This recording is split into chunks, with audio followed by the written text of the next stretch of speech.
नमस्ते दोस्तों, आप सभी को शारदीय नवरात्रि की हार्दिक शुभकामनाएं। नवरात्रि यानी नवरात्रों का वह समूह है जहां अधर्म पर धर्म की और बुराई पर अच्छाई की जीत का जश्न मनाया जाता है। लेकिन क्या आप जानते हैं कि हर दिन माँ दुर्गा के एक अलग स्वरूप को क्यों समर्पित है? आज के इस वीडियो में हम अगले 10 मिनट में माँ के 9 रूपों और उनके पीछे की पौराणिक कथा और उनके गहरे महत्व को समझेंगे। तो चलिए भक्ति के सफ़र को शुरू करते हैं। प्रेम से बोलो जय माता दी। नवरात्रि का पहला दिन माँ शैलपुत्री का होता है। शैल का मतलब है पर्वत और पुत्री का अर्थ है बेटी। पर्वतराज हिमालय के यहाँ जन्म लेने के कारण इन्हें शैलपुत्री कहा जाता है। इनके दाहिने हाथ में त्रिशूल और बाएं हाथ में कमल का फूल है। यह नंदी बल पर सवार रहती हैं। माँ शैलपुत्री अडिगता और स्थिरता का प्रतीक हैं। इनकी पूजा करने से भक्त के जीवन में स्थिरता आती है और मन के विकार दूर होते हैं। अगर आप किसी काम में ध्यान नहीं लगा पा रहे तो माँ शैलपुत्री की आराधना आपको शक्ति देगी। दूसरे दिन हम पूजते हैं माँ ब्रह्मचारिणी को।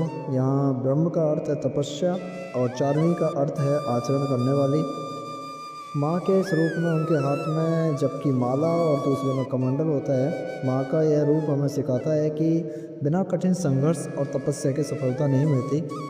जो छात्र या कामकाजी लोग अपने लक्ष्यों को पाने के लिए संघर्ष कर रहे हैं उनके लिए माँ का यह स्वरूप धैर्य और संयम की प्रेरणा देता है। तीसरा दिन है माँ चंद्रघंटा का। इनके मस्तक पर घंटे के आकार का चंद्रमा है जो आधा चंद्रमा होता है, इसलिए इन्हें चंद्रघंटा कहा जाता है। यह सिर पर सवार रहती हैं। इनके 10 हाथ हैं और यह देवी का वीरता और शक्ति वाला स्वरूप है। इनकी पूजा से भक्त के भीतर साहस का संचार होता है। माँ की कृपा से व्यक्ति निडर बनता है और उनके चेहरे पर एक दिव्य चमक आती है। इनके घंटे की ध्वनि से नकारात्मकता युक्त शक्तियाँ दूर भागती हैं। चौथे दिन की बात करें तो चौथे दिन माँ कुष्मांडा की उपासना होती है। माना जाता है कि जब सृष्टि के चारों ओर अंधेरा था तब माँ ने अपनी मंद मुस्कान से ब्रह्मांड की रचना की थी। इनकी 8 भुजाएं हैं, इसलिए इन्हें अष्टभुजा देवी भी कहा जाता है। माँ कुष्मांडा ऊर्जा का स्रोत हैं। इनकी पूजा करने से यश, बल और विशेष रूप से आरोग्य की प्राप्ति होती है। यह सूर्य मंडल के भीतर रहने की शक्ति रखती हैं। माँ स्कंद माता। 5वां दिन की बारी आती है माँ स्कंद माता की। यह भगवान कार्तिकेय की माता हैं। माँ की गोद में बाल कार्तिकेय बैठे हुए हैं। यह वात्सल्य और ममता की साक्षात मूर्ति है। माँ का यह रूप दिखाता है कि एक नारी शक्ति का प्रतीक होने के साथ साथ कितनी ममतामयी हो सकती है। इनकी कृपा से मूर्ख भी ज्ञानी बन जाता है और मोक्ष की राह आसान होती है। छठे दिन हम माँ कात्यायनी को याद करते हैं।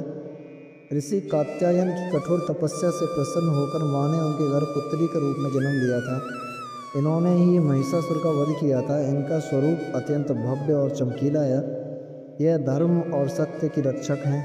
इनकी पूजा करने से विवाह में आ रही बाधाएं दूर होती हैं और भक्त को धर्म, अर्थ, काम और मोक्ष चारों फलों की प्राप्ति होती है।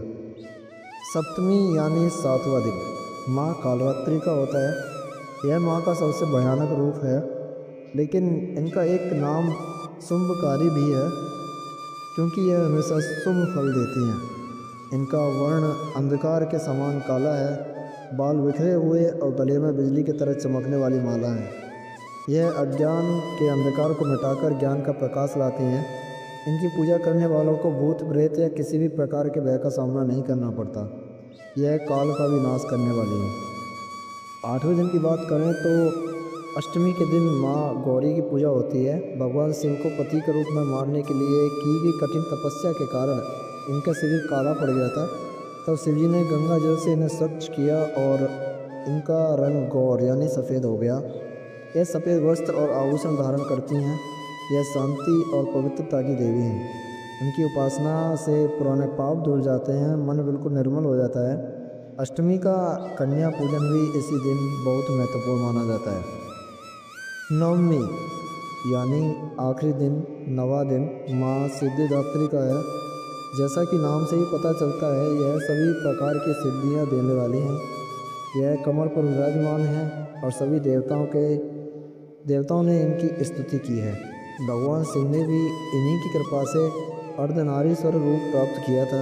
इनकी पूजा के साथ नवरात्रि का व्रत पूर्ण होता है और भक्त की समस्त मनोकामनाएं पूरी होती हैं। तो दोस्तों, ये थे माँ दुर्गा के 9 पावन स्वरूप। नवरात्रि सिर्फ व्रत रखने या नाचने गाने का नाम नहीं है, बल्कि अपने अंदर की बुराइयों, काम, क्रोध, लोभ और अंधकार को ख़त्म करके एक बेहतर इंसान बनने का अवसर है। आशा है आपको यह जानकारी पसंद आई होगी। कमेंट में जय माता दी लिखना ना भूलें और इस वीडियो को अपने परिवार और दोस्तों के साथ शेयर करें ताकि वे भी माँ के इन स्वरूपों के महत्व को जान सकें। मिलते हैं अगले वीडियो में, तब तक के लिए शुभ रात्रि एंड शुभ नवरात्रि। जय माता दी।